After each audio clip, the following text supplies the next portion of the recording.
Welcome to Politics Done Right. I am your host, Egberto Willies. This is a progressive program that will take the mystery out of politics. This is the program that will encourage you to make sure government becomes we the people. Whether you are liberal, progressive, conservative, or otherwise, you get to air your point of view. We are an independent media outlet that, unlike mainstream media beholden to corporations, we only owe allegiance to you. Remember, you can also send me a tweet at EGBERTOWILLIES. That is at Egberto Willies. Let us engage. It is Politics Done Right.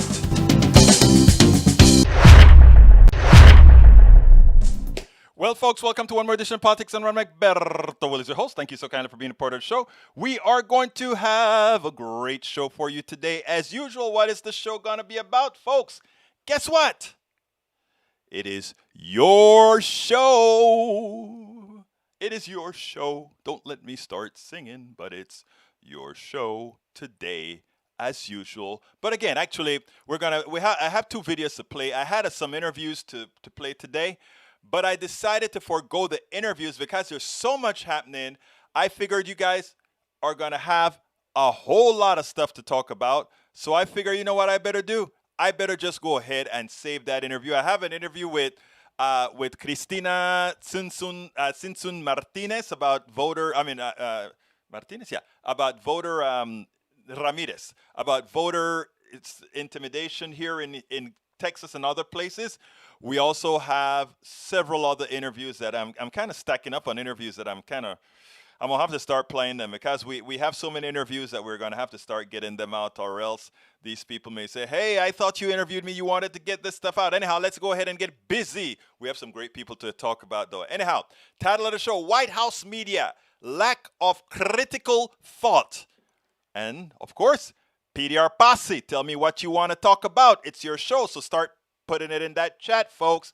And if you know other people, call them up and say, hey, Egberto is taking calls as well. So give us a call if you would like to get in and say, hey, Egberto, quiero hablar de esto. I want to talk about this. I'm going to put the call set up in Zoom right there. There it goes. If you want to call in as well. Jessica Taylor, welcome aboard. Eric Hayes, welcome aboard. Michael Rudnin, welcome aboard. We have, of course, Robert P. Davenport, welcome aboard. Juan Garza, ¿cómo estás, mi hermano, my friend? How are you doing today? E2247, welcome aboard. Bridge, MCP, leader of the PDR Posse, welcome aboard. Norman Reynolds, did I just skip that, or did I? Nanette Bird Smith, welcome aboard. Great to see you all here, my dear brothers and sisters. And of course, we start with some of the issues that Michael Rudnin has found for us. Tom C., hello from mid-Michigan. And I think I saluted Jessica Taylor saying happy Friday, everyone. Okay.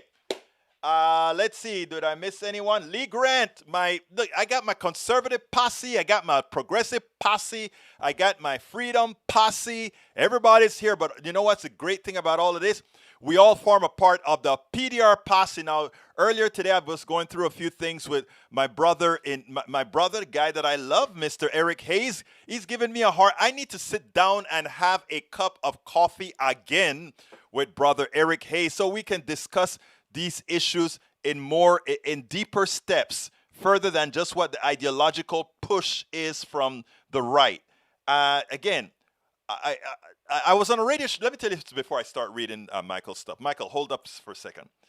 I was on KCOH, 1230 today, AM station here in Houston.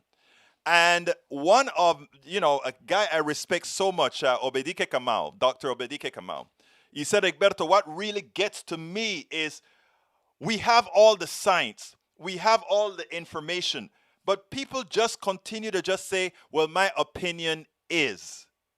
Okay? My opinion is. And he said, look, they have a right to their opinion. But if we're talking about an aerosol, if we're talking about things that affect me, I don't care what your opinion is if what you're doing materially affects me. And he's right. Now, I can take a whole lot from all my people, left, right, everything. But where it stops is when you are going to put my friends and my family's lives in danger. At that point, civility turns to urgency. At that point, it's no longer about civil, it's about telling you, look, I am sorry that you decided to be less than intelligent. Go be less than intelligent in your spot away from me where you can cause me no further harm. At some point, that is what has got to be done. And I say that kindly to my friends who try to create every issue why they wouldn't get a vaccination, every issue why they won't wear a mask, every issue why they don't want a lockdown where it's necessary. Yesterday, Rose had the best comment with respect to viruses, etc. She laid it out and ended it saying, look, the truth of the matter is, when your space infringe on mine, it's a problem. It is a problem. Okay, let's go ahead and start with Michael Rodman. He says as follows. Nina Turner, my love letter to our movement. Progressive ideas can win, but Nina Turner's race is a prime example of how flooding money into ad buys can influence electoral outcomes, and that the media has a stronger grip on the American people than we on the left usually give them credit for. What I see from this is that our people have not yet had it up here of big money corruption. P.S. I hope some of you actually read this one. Get a few ideas. I'm going to read it. I haven't read that one. Thank you for pointing that one out, though, Michael. I want to read that, but you just said something important. Here's what you just said, Michael, and this may sound self-serving, but it isn't. I promise you it isn't. You say progressive ideas can win, but Nina Turner's race is a prime example of how flooding money into ad buys can influence electoral outcomes. All right? That is only true if we don't have the wherewithal to answer. And here's the reality about our message. Our message sells on its own. But if we are selling our message one at a time and they have a big buy that hits our message and we don't have enough power to counter it, that is how they win. That is how Nina Turner loses. How can we counter it? Let me give an example. When you advertise on CNBC, ABC, CBS, your ads may cost you for every 15, 20 minutes, second, anywhere, let's say $10,000 to $100,000 on average. I'm just giving you wild numbers, okay? They are institutionalized and have the money to do it. Now, I can reach in any week 20, 30, 40,000 people or more, depending on how much you guys share and how much I share and how much effort I put into it. I can get Tim Black. I can get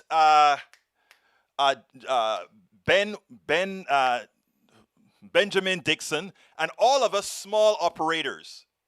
If each of us who have a select group of people direct one to many, but those of you who come to Politics Done Right, to the Ben Dixon Show, to the Tim Black Show, to TYT, and all these other organizations, those who come to them are more sticky than a CNBC ad, than any other ads. It's more sticky. But here's the issue.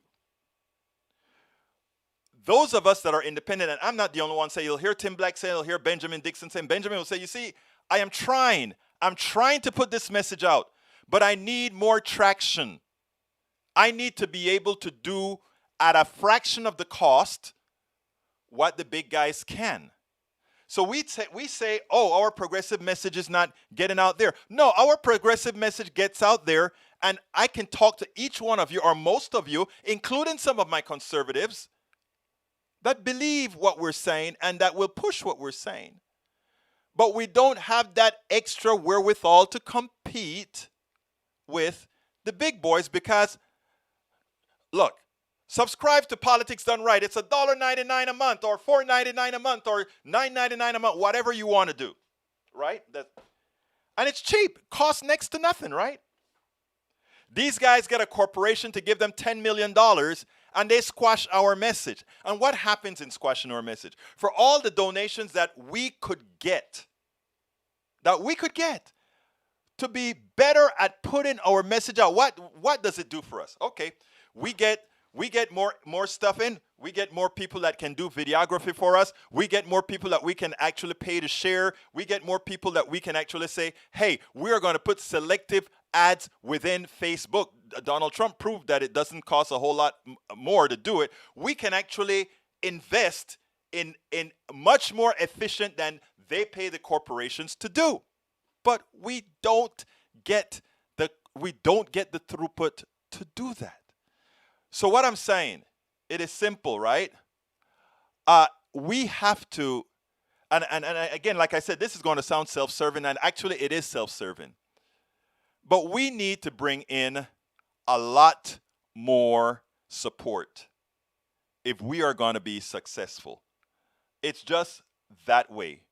We have to bring in a lot more support for the honest ones.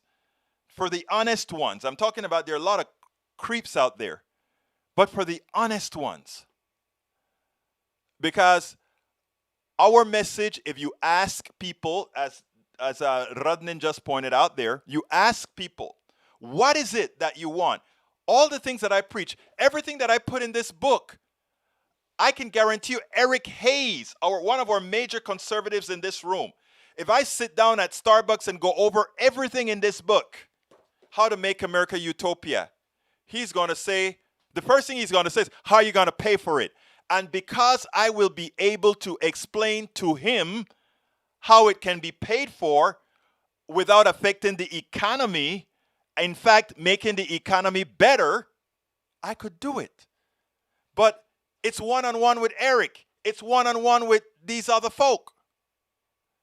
Suppose there was enough capital, using the word capital and capitalism, that I could selectively spend, I don't know, $1,000 a month on Facebook, $1,000 a month on YouTube, and $1,000 a month.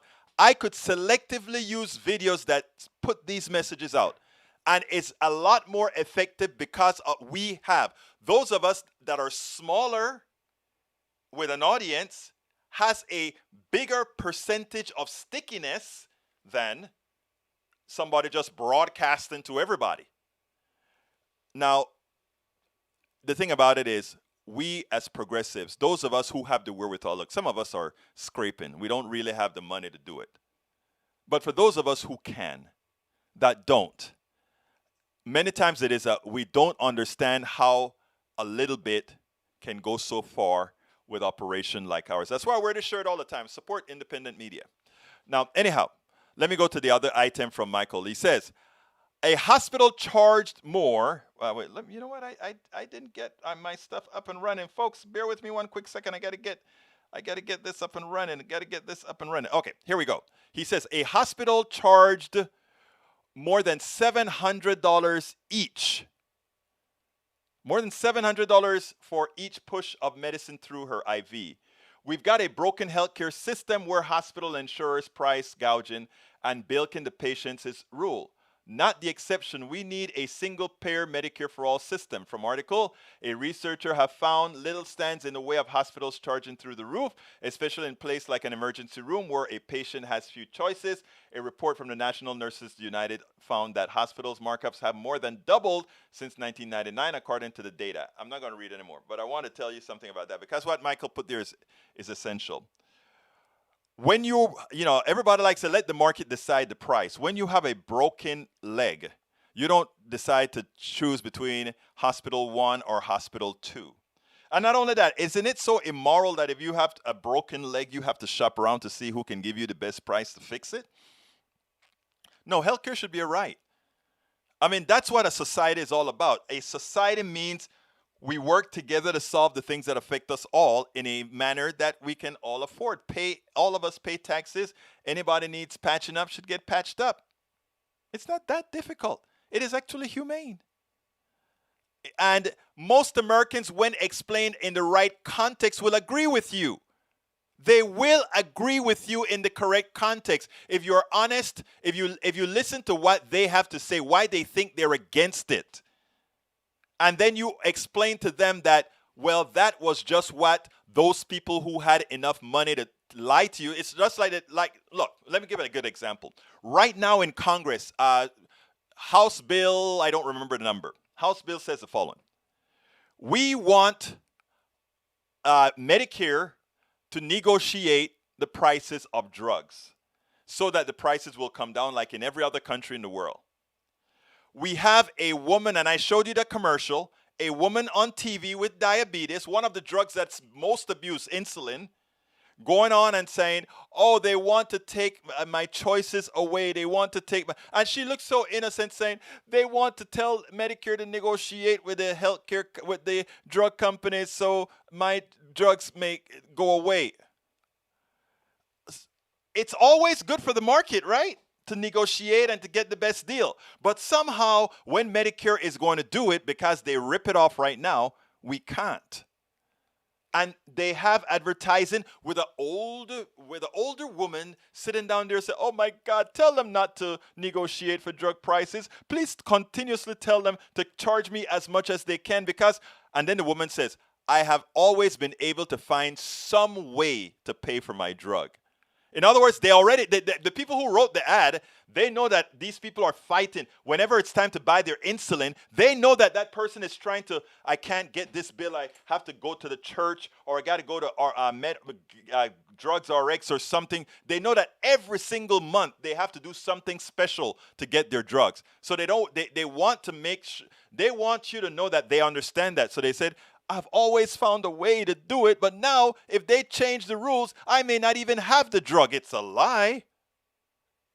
But those people who oppose Medicare for all and all these things, that's what they put out. And the funny thing about it is, I don't even like the bill because the bill doesn't make it across the board. Every year the bill chooses, I think, 10 drugs to negotiate on or something to that effect. It's ridiculous. It makes no sense. All right. Egberto, I have two long ones, but I hope you read both. I can't read them all. A former Pence advisor said Trump had 4 years to help Afghan allies leave the country, but Stephen Miller's racist hysteria blocked it from happening. That was on TV. If anyone's wondering why President Joe Biden didn't let Afghani refugees into our country before Afghanistan collapsed, this is the reason why. One of my YouTube comments got me the reply I needed. The only thing I would have been doing differently in Afghanistan is evacuating refugees. That said, I would have repeated the same notion for every other country we've invaded. There is a lot of people suffering who we could better find conditions for if we wanted. So to Biden, I'd ask, why weren't you evacuating refugees for months before the collapse? Marsh Creek, there's a lot of reporting already out. There's an answer to your question. Check out any of the recent television interviews with Olivia Troy. She made it clear it was a racist thing. Who was VP Mike's liaison to the Department of Homeland Security and also the National Counterterrorism Center. She consistently states that Stephen Miller and his allies in DHS and DOJ purposely gummed up the visa program meant specifically for this group of refugees dating back to early 2019. In other words, they stopped the progress. I'm going to read the next one. It says, the media was in love with Joe Biden until he tried to end the war. I love that. And I said that. You guys heard me say that. What they want to do with, well, let me read this and then I'll say it. Why would the mainstream media be so hawkish when the people are tired of endless war? Could it be that their military-industrial complex ad buy sponsors influence their managers, which in turn influence their hosts? Seems on par with how capitalist corporate corruption works. From the article, officially, what we might call the establishment press in the United States, your cable news networks, long-running legacy press outlets, and the newer largely digital publications that rely on close relationships with powerful reporting area meant to have editorial lines and political viewpoints. But every now and then, whether they realize it or not, they accidentally reveal their political priorities. If you are in doubt, just examine the news since Joe Biden's withdrawal from Afghanistan began, where you'll get to see phenomenon in action firsthand as images of the Taliban's stunning conquest of the country melded into images of U.S. forces and their allies' chaotic evacuation. Biden has gotten a hammering from a U.S. media that has centered Taliban human rights violation in its coverage of the pullout and united across partisan and ideological lines to push a single pro-war narrative. And that is absolutely true. If you take a look at TV, that is exactly what they're doing. I was on KCOH this morning, AM 1230. And what I was telling them is I said, remember, Biden was loved, and they're right about that. Biden got all the benefit of the doubt. But Biden made a mistake, and once he started to take out, and they know that Afghanistan is lost. They know that we're coming out of Afghanistan. What they want to do is make it as painful to Biden as possible so that Biden won't attempt yet again to get out of any other place. Nanette Birdsmith, howdy. E2247, Florida judge throws out Governor DeSantis' order. That was great. Hey, all, Egberto, I had sent you something to play FB message short 4 minutes video. I think we all need to restore our faith in people. Can you play it today? Let me tell you something. Whenever you send me something, sometimes because of the way Facebook works, Bridge, that when I play the first video, I'm going to look for it and see if I can, via copyright, etc., go ahead and play it. Eric Hayes, trivia today, 40 years plus government and 8 years of VP was not enough preparation to get ready for the job. Like I told you, Eric Hayes, you continuously look at Biden through the lens of the right-wing media. I told you also critical thinking is a very important thing. And I also told you you're a very smart person that is colored by the media you receive on the right. You can take it or you can leave it. That's just a fact. Based on all the information that you constantly put in the feed, it is clear, and it's not only me who would tell you that. Juan Garza, there are no experts on how to withdraw from where enemy is already on your pocket. Correct. Let's see what else we got here. Happy Friday from Jessica Taylor. Let's see what we got. We got Bridge MCP. What else? I'm reading your notes. Jessica Taylor says, people act like any war end with a parade, win or lose. I've never seen a parade always end with hurt people. Exactly. Let's see. Eric Hayes says, no one cares of yours. No one cares for yours, Egberta, but telling people they are stupid. I don't think anybody here tells anybody they're stupid. I don't think so. You can have stupid ideas, however. I have had stupid ideas, okay? And when you come out with some of the blanket statements that you make, Eric, it doesn't speak well for how someone who doesn't know you think of you. I know you, so I know you're a smart person. But some of the ways you come up with your data show effectively what I spoke about today on KCOH, and that is the right wing can really make otherwise intelligent people very much less intelligent than they are. And I'm sorry to put it that way, but that's just a fact. The fact that we can lose 640,000 people because we don't want to do the simple thing that Rose spoke about yesterday. We could have quarantined for 3 weeks like they did in Australia and New Zealand, and we wouldn't have had 640,000 deaths. But because of this silly freedom we're talking about, which is nothing more than a ruse, make people being made stupid by the right. Look how many people we've lost. A lot of innocent people. Look how many people are in the room saying, now I wish, now that I'm sick, can I have the vaccine? Too late. Sorry, just go die. Robert Davenport says, a lie told all over is more powerful than the truth told to 12 people. I know. You're right. Michael Rudnin, I was watching Tim Black yesterday. We was pissed off. Well, more so than... he's getting attacked. I called him 2 different times, Tim Black that is, and he hadn't returned my call. There's something happening with Brother Black. Apparently he's under attack from some of the quote-unquote progressives, and I think he may not have returned my call because he may not know where I really stand on the in the progressive. So who knows? Jessica Taylor, Georgia Ford. Yeah, I know who she is. She works with Benjamin Dixon quite often. I try to get her. She wouldn't come on my show, but I got Azer, and I love Azer. I think she's really, really good at what she does. Rose Williams, hi, everyone. Michael says, the usual backstabbers are worse than front stabbers. Argument that, well, you know, what I tell people in this space, and I talk about this all the time. If you're doing this work to expecting that everybody is going to be nice to you and they're going to pat you on the back and tell you how great you are, forget about it. Let me tell you why I'm doing this work.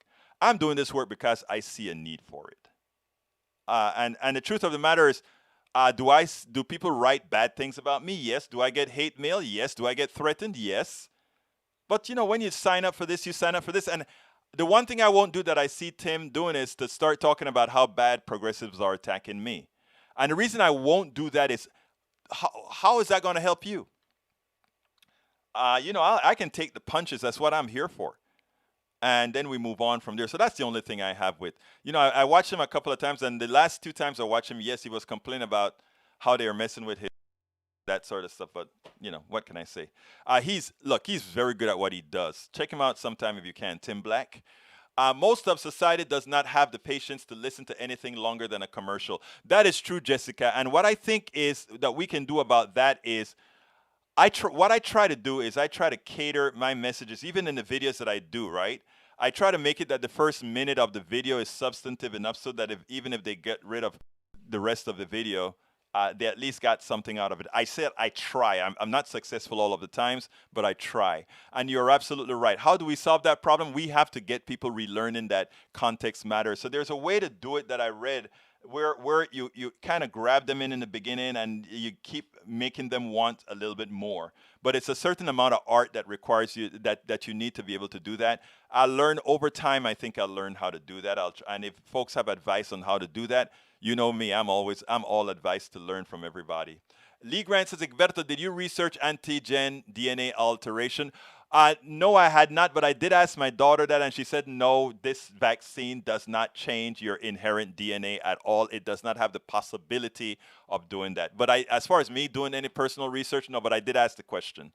Let's see what else we got here. Eric Hayes, you're talking healthcare, and we have a lot of people struggling in Afghanistan. Okay, let's talk a little bit about that, because listen to Eric Hayes. This is what I talk about critical thinking. Eric says, you're talking healthcare and have a lot of people struggling in Afghanistan. Okay, I can't do anything other than what the president and his team is doing in Afghanistan right now. So me simply spending all my time on Afghanistan takes away time that's necessary to spend on healthcare that a lot of people right now who needs to go to the hospital right now can't.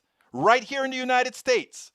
So yes, that is the reason I'm talking about healthcare now. Afghanistan is all over. Afghanistan, the president can do something about it. I can do absolutely nothing about Afghanistan, nor do I want right now to do anything that the president is not already doing. I am happy with what the president is doing in Afghanistan right now. I am in pain for those people who are going to suffer. I'm in pain for those people who died. But I tell you something. I would love for the media to cover the same amount of people in pain, in my brothers and sisters in Appalachia, my brothers and sisters in the ghetto, my brothers and sisters in the barrios that are suffering right now, that are hungry right now. I wish the media would be covering it in such detail. I wish they were asking the questions to those people as well. So no, I care about those people in Afghanistan. I love them too. But right now I'm in America. And I care about my brothers and sisters right here in America who really need support right now. Michael said, when I have a broken tooth, I go to the first dentist that's available and hope that the price is low enough to afford. Blow a month's savings on a new crown for the tooth. Again, healthcare should be a right. The left is busy spinning and deflecting from examining Biden's disastrous Afghan crisis. Biden does not have an Afghan crisis. Biden is getting to hell out of Afghanistan. He does not have a you all would like to say he has an Afghan crisis. There is no Afghan crisis. We are getting the hell out of Afghanistan. There's no crisis. We're getting out. Something we should have done a long time ago. Yale University research shows single-payer system for all would save $450 annually, preventing 68,000 deaths. Yeah, we keep putting those numbers out. May Wood, hey, hello from Long Beach. Welcome aboard. Sorry you're late too, my friend, but you know what? We still love you. Let's see what else we got. I'm scrolling down because it's your show, and then I'll play the video. Egberto, here's the video. Which video is that? Okay, that is from Bridge. Okay, Bridge, I'm going to take a look at that video. Let me go ahead. I'll tell you what I'm going to do, guys. I'm going to play the first Jan Seki video, which is about a dog. I want you guys to listen to this. Listen to this. Now, there is so much happening in America right now. Our troops are in arm's way. Well, I tell you what. Let's set it up here. Listen to this question. Listen to how Jen Psaki civilly ridiculed the reporter, and then let's talk a little bit after that. Yesterday, the conservative transparency group, Judicial Watch, released Secret Service records on dog bites involving the first dog, Major. One email said that Secret Service agents were bitten every single day for 8 days from March 1st to March 8th, and that a White House visitor was as well. At a March 9th briefing, you only described one biting incident to us and described the dogs as being whisked back to Delaware on a pre-planned trip to visit family friends. Obviously, that is not the world's most important story, but it is significant because we expect honest information even for minor stories. So can you explain to us why there was a kind of misleading account presented to us? And if we can't get honest information about minor stories, why should we have faith in the administration's account for larger issues like Afghanistan? I know you do keep the dog in the news in the briefing room, so thank you for that. As we've stated previously, Major has had some challenges adjusting to life in the White House. He has been receiving additional training, as well as spending some time in Delaware, where the environment is more familiar to him and he is more comfortable. I don't have any additional specifics, but I think that speaks to where Major is located, to be fully transparent in your ongoing interest in the dog. You get it? You foolish men. I'm sure you have an interest in dog, but here are the answers. There is a hurricane that is currently approaching Louisiana. Our troops are in harm's way at this point in time. The Supreme Court has just overruled the Biden administration, which means millions of Americans who are behind on mortgages and rents are likely to be kicked out of their homes. Texas, Georgia, Florida, and many other states are currently putting democracy at risk by creating strong voter suppression laws in their having either passed it or about to pass it, while we have H.R. 4 and S1 waiting in Congress and the Senate respectively to be passed to put some sort of protection to ensure that we remain a democracy. We currently have a heat wave that is burning down the West. We currently have floods around certain areas in this country. We currently have a problem with breathable air throughout the West. There is so much that we have to be concerned about. We have COVID there are 2,000 people who died last night or yesterday. There's so much happening.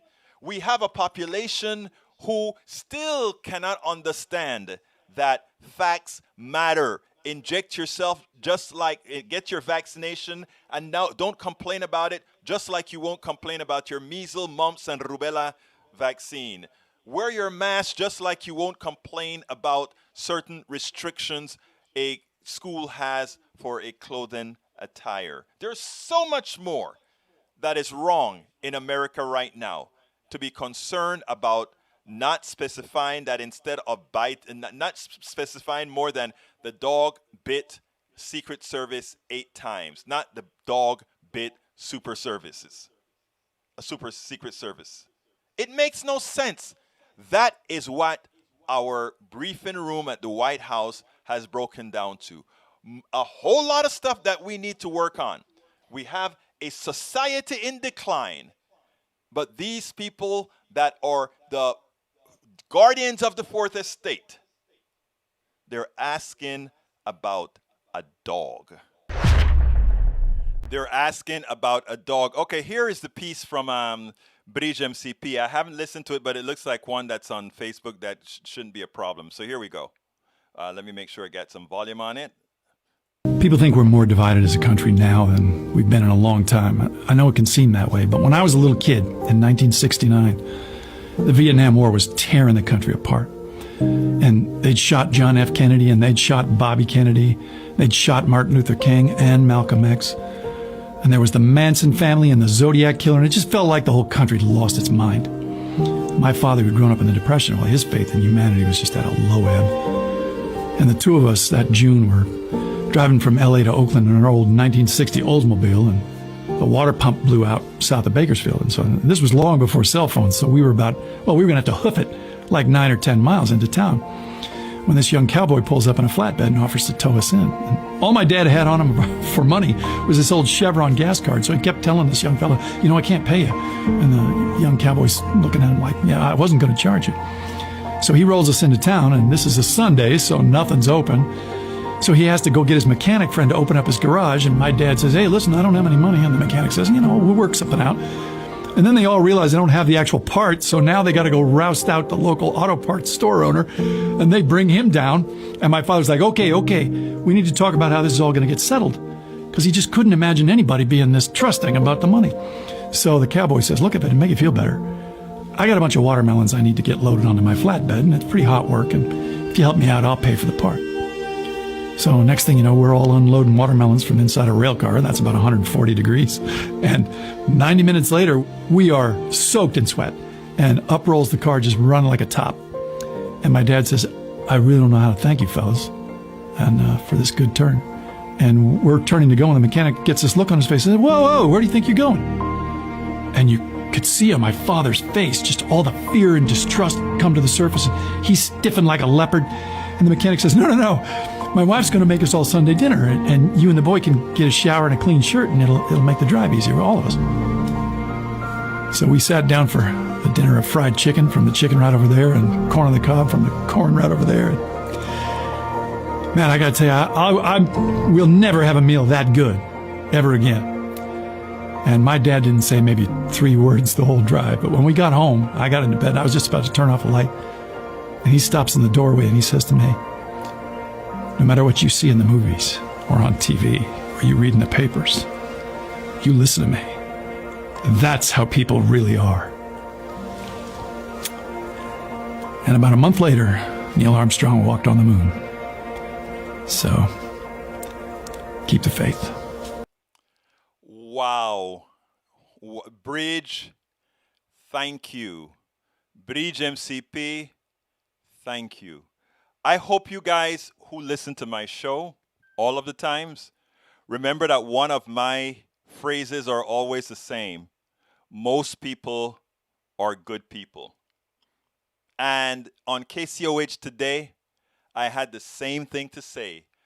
They asked me, why do you engage those folks? And they were talking about my book. How do you talk to your right wing? Because it's a liberal show that I was on. And they said, how do you talk to your right wing relatives, friends, and neighbors? They were talking about this book and wanted to know if I was real. Am I really serious about saying these things? And I'm like, yeah, most people are good people.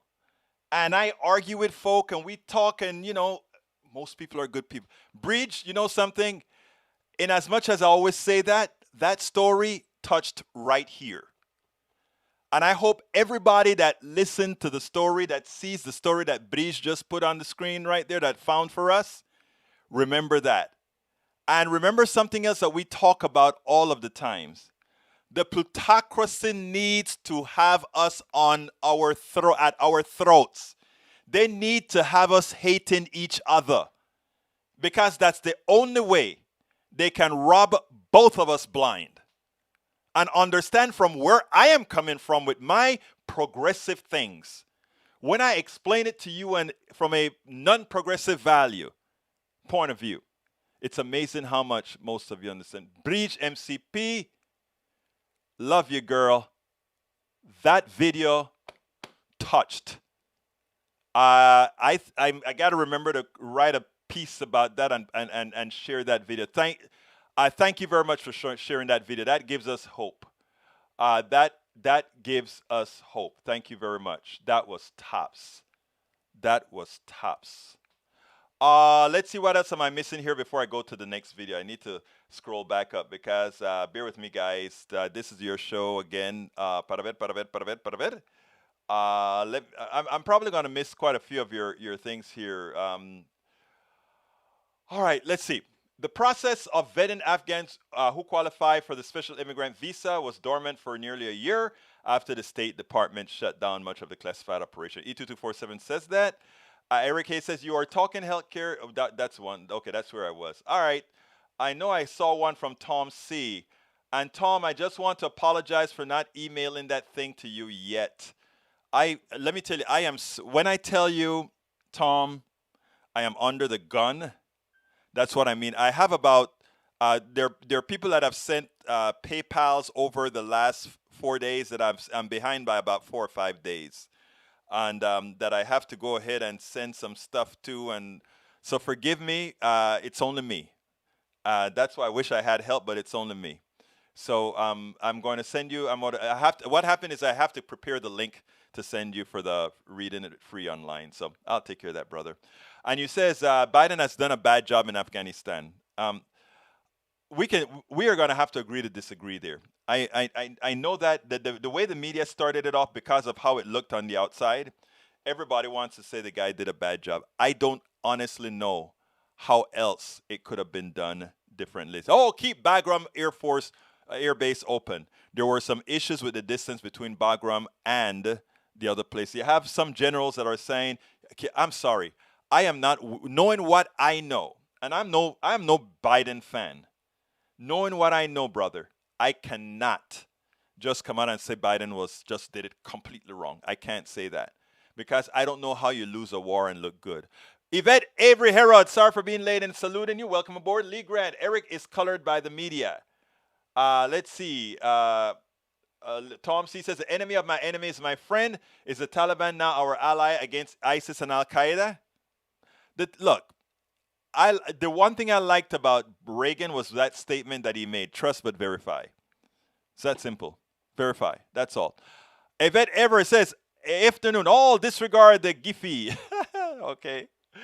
Let's see what else we got here to read. What are you solving now? What exactly are you doing about healthcare or weather or whatever? Let me tell you what I'm doing about healthcare, Eric. A lot of people hear the lies about healthcare. I just told you about the lie that they put out there with the woman with diabetes, and how the law that they're trying to pass in Congress is wrong. So what I'm making sure is that when people call your congressperson, they don't get the false sense of feeling that they don't pick up that bill because people have been told it's a bad bill. I'm here telling them it's a good, better than not good bill, to tell them to do it. That's what I'm doing. And if you doubt what I'm doing, just check out how many people have sent and say, oh, okay, I will go ahead and call my congressman on that issue. That's what I'm solving. That's what I'm telling you about critical thinking, Hayes, or not having, or worth. When I talk about, all of us have the ability to make change. So if I am talking to you, or somebody's talking to me. Yesterday, I was on a call with PDR, Progressive Democrats of America, PDA. And PDA said, this is the kind of letter we want to centralize on with the Congress people. They could have said, I don't have time to speak to you little operator here. They said, no. We want you to do X and help us out. It's all of us together. And individually, no. Together, yes. So that's what I'm doing, Eric. That's what I'm doing. Let's see. Go on to listen mode so I can get a few things done. All right, brother. Appreciate you anyway. Let's see. Media not covering it because the government is covering their butts. Oh, boy. There you go. All right. Let's see what else I got here. Pardon thought this would be able to be a viral video of a cop shooting a friendly dog. Yeah, I'm not going to show that. All right. Let's see what else we got here. Eric Hayes. Eric, you're dominating the thing today. Michael says, excellent video except for the ending, faithless. Linda, Joe Kissinger, good video for Breach. Absolutely so. Lee Grant says, if someone posits a thought that you disagree with, you saying, I'm smarter than you, you're wrong, is not an argument. And that's the thing. That's not what I do. I don't say if you don't agree with me, you're stupid. I don't ever say that. I say make your case like I made my case. And the problem that I find is many people on the right, because their case cannot be made, they then go for a trope. Oh, you think I'm stupid? No, I don't think you're stupid. Make your case. Convince me. That's what I told the guys at KCOH today. One of the guys said, Egberto, I don't agree with everything with you. I said, that's fine. Make your case. And he said, the next time you come on the show, we're going to be making that particular case on voting that I disagree with you on. And that's all I'm asking for. And you know what? Believe it or not, you may convince me. Who knows? All right, the road between Bagram Air Force Base and the nearest cities are Taliban control with checkpoints. How people get out of there, I don't know. That's my point. That's what I heard as well, sir. It is clear, Masticator, it is clear Egberto has little understanding of real politics or international relations. Okay, that's what you think. Tom C. Egberto, time for you to your ask. I already... Thank you. All right, folks, please remember, if you are listening now, Tom C is reminding me that I need to ask. Please click on the join button if you are on YouTube. I need your support. So please click that join button. Make sure you support Politics Done Right and what we're doing to make a better America. Likewise, if you don't have a join button, or if you are not on YouTube, you can also go to politicsdoneright.com/support, politicsdoneright.com/support, and find all the different ways in which you can support our programming. Of course, we have a lot of books. I wrote 4 books. Please consider getting our books at politicsdoneright.com/books, politicsdoneright.com/books, and you can get all our t-shirts and all of that. And by the way, every time you buy from our store, you're helping us out. Politicsdoneright.com/store, politicsdoneright.com/store. And by the way, if you buy the book from our store, I will send it to you with a bumper sticker, Ask Rose, and I'll also sign each of the books that you purchase from me. And if I have any goodies hanging around, I may throw some other goodies in the box. So please consider supporting us through one of those methods. And of course, you can always go to our PayPal, politicsdoneright.com/PayPal, politicsdoneright.com/PayPal. Many ways to support what we're doing here. So I thank you in advance for whatever you choose to do to support us. All right, let's see what else we got here. That last one was from who? Tom C. We have no Eric Hayes says, Egberto, how about the lie in Afghanistan or the lie about healthcare or other lies being told by our government? Whoa, that is progressive. Again, when you say the lie in and the lie whatever, right? Here's a problem that we have. Tell us in your words what is the lie as you see it. Don't just parrot that there's a lie on Afghanistan, there's a lie about healthcare, there's a lie about something. Tell me what it is so I can understand what I need to counter or what I need to learn. All right, Bridge MCP says, you're here chatting, sharing, learning. All this isn't free. Support the show. Become a PDR Posse. I love you, Bridge. That's why you're the leader of the PDR Posse. Thank you, my friend. Michael Rudnin says, no, that is a Bruce. Welcome aboard, Bruce. I don't think I saluted you yet. Welcome aboard, Bruce. Did you skip my offer purposely? If so, I understand. What is your offer, Robert? Please throw it in again. Remember, these things really scroll down and I miss things. Please go ahead and put it in again, Robert. I didn't see it. I am looking. You know, it's a lot of messages that come across. So if you'll put it again, I'll see the offer. Let's see what it said. No, that's not it. That's not it. I'm looking for you. All right, Robert Davenport. I didn't see your offer, so stick it into the bottom of the bottom of the list so that I can read it. Please put it in, and I promise you, I will read it. So put it in again. Let's see what else we have here. Character traits associated with 5 dimensions of personal and social responsibility. You always have those things, man. Carl Cox says, why are students from California in Afghanistan? I don't know. Didn't know that they were in Afghanistan. Develop competent, ethical, moral reasoning. Carl Cox, yeah, that shocked me. All right, Robert Davenport, throw that guy back in. Oh, I see what happens. What happens, Davenport, is that it was blocked. Egberto, I have a Roku channel. I offer to broadcast your show and other honest progressive nationwide in the USA and Canada and put in my money where my beliefs are. Contact. Oh, I didn't see that at all. What happened is YouTube blocked it. So what I'll do is I'll drop you a line to see what you're talking about on your channel. I don't understand Roku or anything like that, Davenport, but I'll contact you, and from there we'll talk. Anyhow, let's see what else we got here. Para ver. Let me play the other video for you because this one is even more funny. I spend time listening to the daily press conferences so that you don't have to. And by gosh, you don't want to. There is a particular reporter today that really got me pretty perturbed. Why?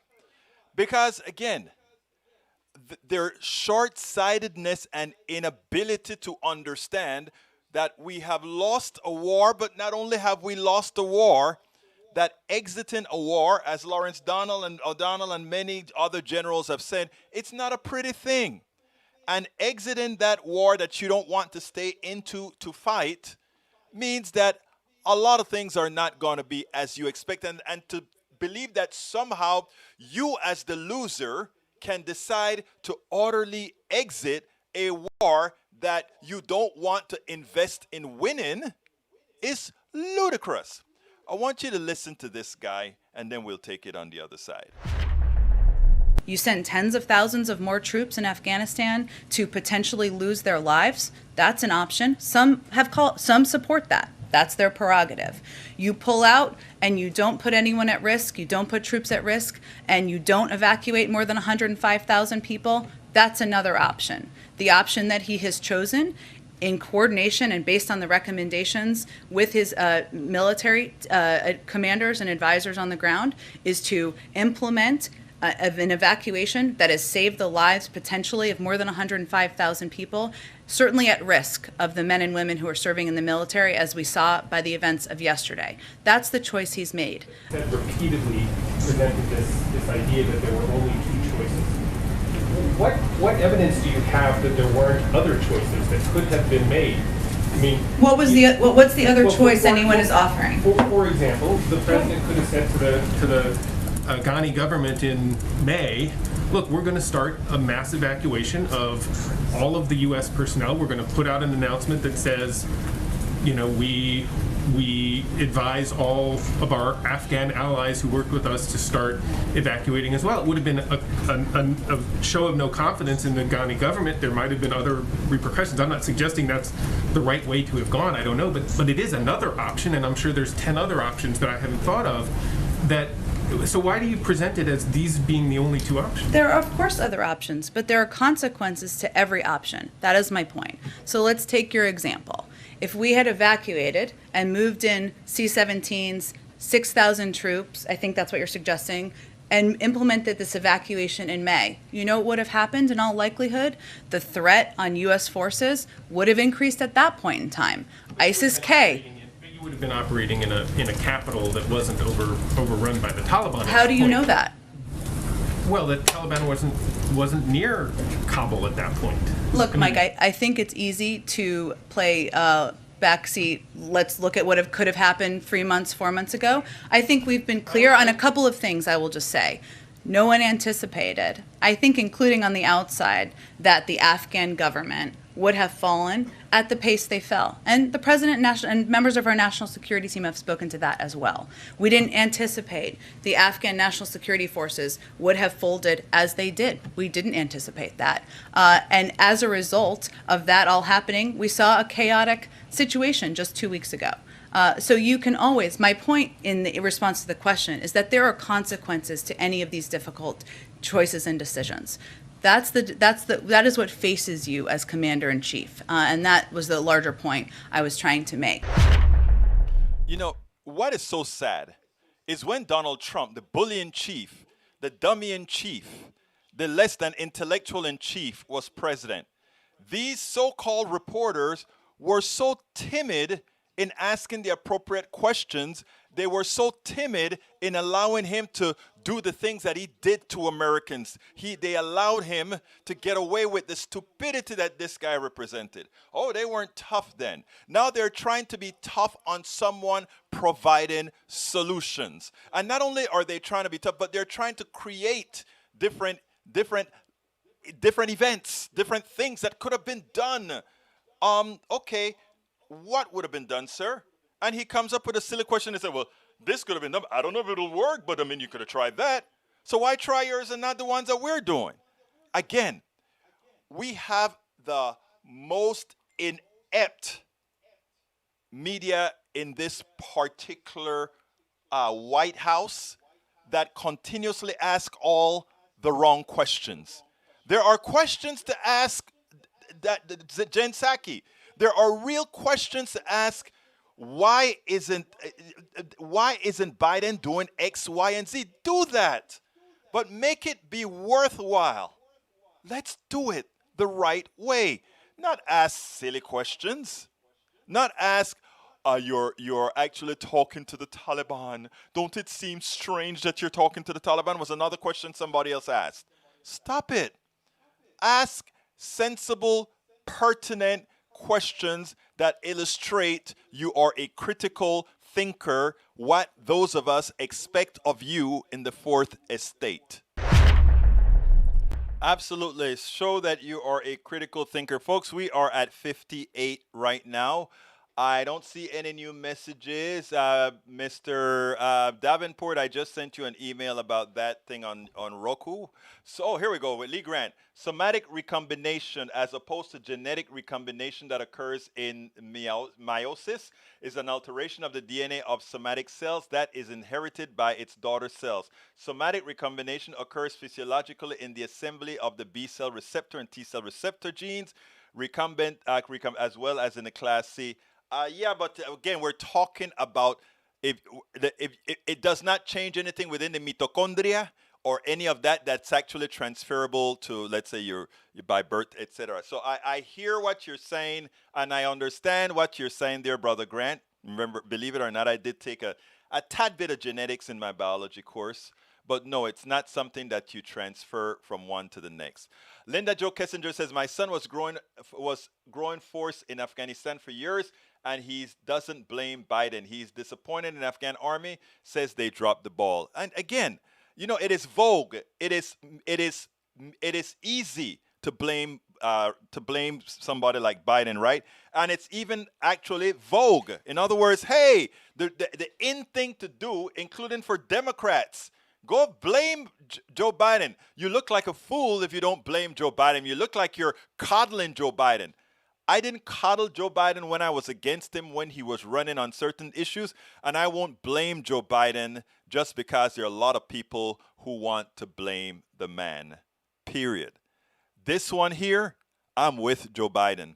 Getting out of Afghanistan and making sure that all our people are out by the 31st. I swear I am so sad for the 13 dead. But that is not Joe Biden's doing. That is not Joe Biden's doing. On this one, I don't care what these other clowns are saying out there. Joe Biden, I'm sorry.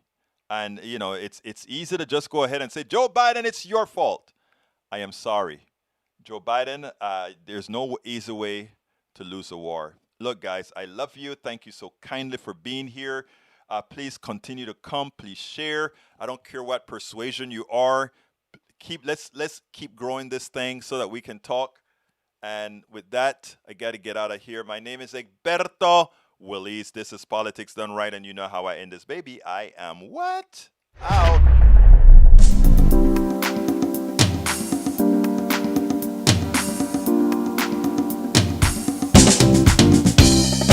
Welcome to Politics Done Right. I am your host, Egberto Willies.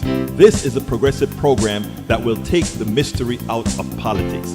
This is the program that will encourage you to make sure government becomes we the people. Whether you are liberal, progressive, conservative, or otherwise, you get to air your point of view. We are an independent media outlet that, unlike mainstream media beholden to corporations, we only owe allegiance to you. Remember, you can also send me a tweet at EGBERTOWILLIES. That is at Egberto Willies. Let us engage.